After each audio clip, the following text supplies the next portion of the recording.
So Ganyu should be finally out. And with her, the test run.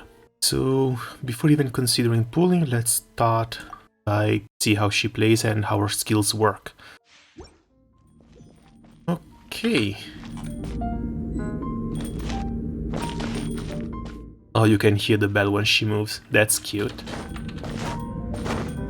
So character-wise, 1.4, 34, goes 50-100.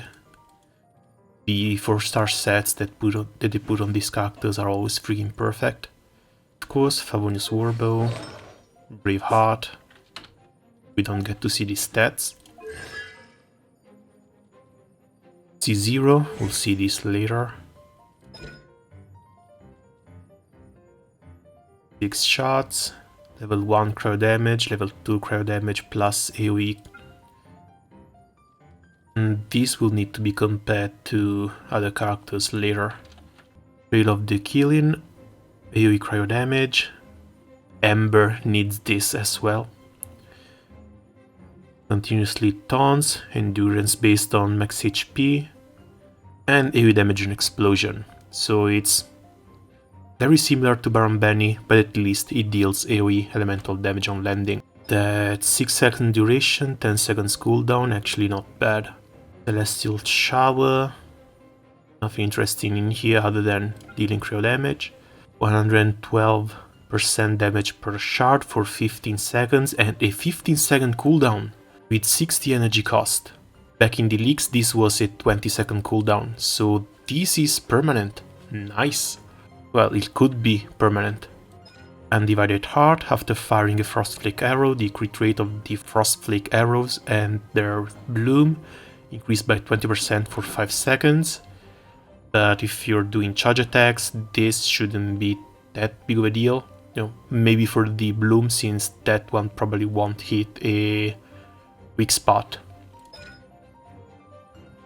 Celestial Shower grants a 20% cryo damage bonus to active party members in the AoE, so this is going to be great both for herself, her charge shots, as well as for characters who can turn their physical damage into cryo one, like Chongyun's E, or maybe, hopefully, Ayaka in the future.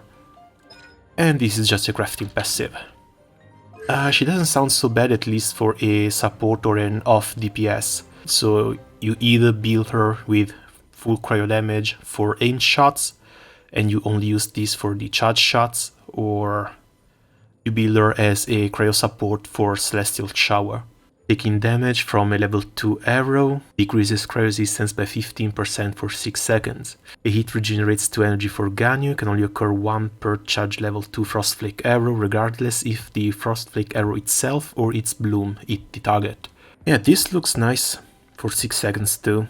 Not to mention the energy for a better Q uptime as well. Trail of the Killing gains 1 additional charge, much like Baron Benny. Opponents standing within the AoE of Celestial Shower take increased damage. This effect strengthens over time, increased damage begins at 5% and increases by 5% every 3 seconds, up to a maximum of 25%.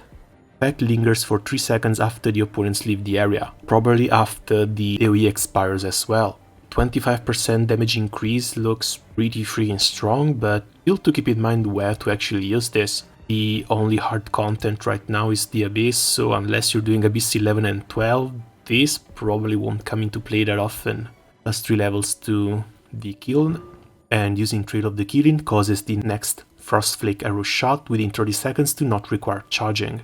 There have been some rumors about a new artifact set that reduces the charge time, so this might not be that important, but still just being able to use a level 2 charge shots with no charge up time might come really in handy. I still think her role is more skewed towards a secondary DPS or a cryo support. For main DPS you would only be using her charge shots. Those are kind of slow, those might be kind of uncomfortable to play around with. So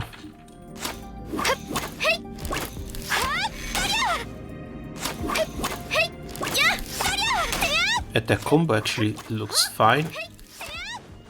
Doesn't feel weird like Zhongli's.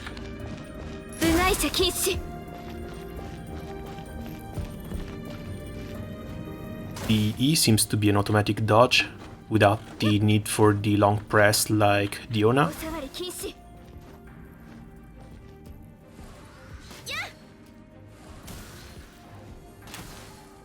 And the second shot doesn't take that long to charge. 1, 2. Yeah, it's pretty fast.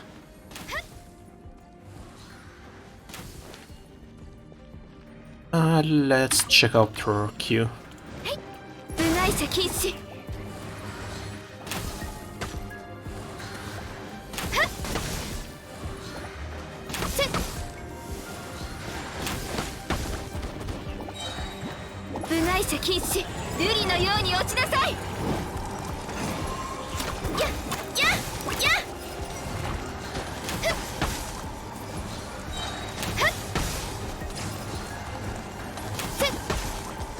The hits feel a bit random, but it's a 15-second uptime, and it's up already.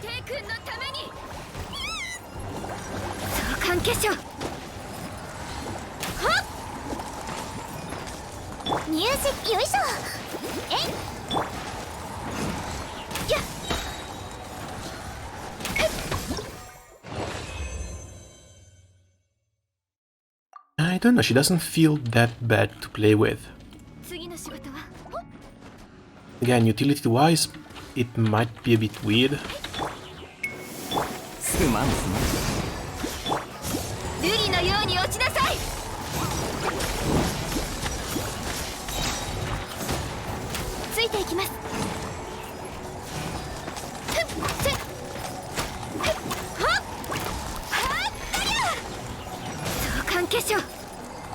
She's not the character you'll be using normal shots with.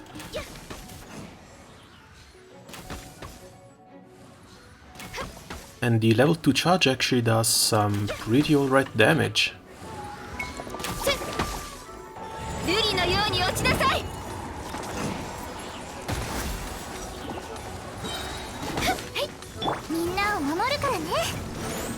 Yeah, she's not looking that bad. And one thing I want to take into account is the fact that the release schedule looks a bit weird. Like, they've released 2 Geo characters back to back, and now they're about to release 2 enmity-based characters, or at least 2 characters that consume their own HP in order to deal more damage. And you kind of need shields to protect them.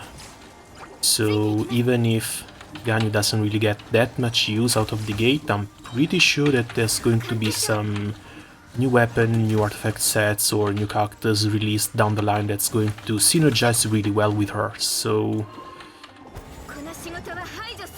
I might actually pull for her. I mean, she's pretty freaking cute, so that's a must pull already.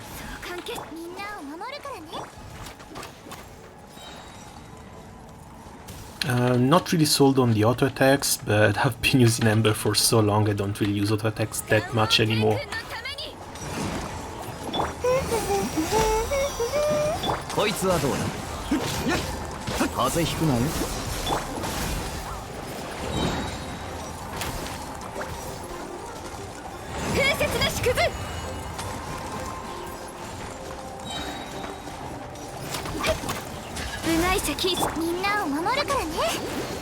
I want to try with a pirate character in here. That's too bad that they're only giving us Kaya.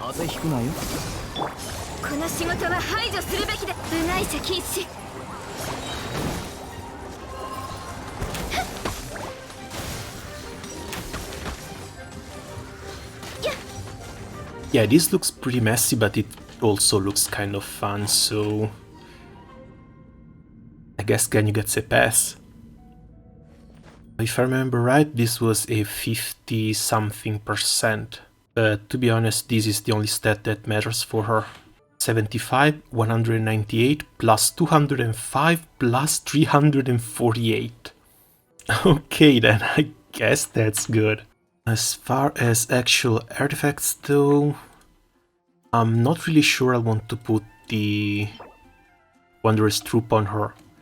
Sure, 35% increased damage from charge attacks are great, but she won't be dealing all her damage from charge attacks.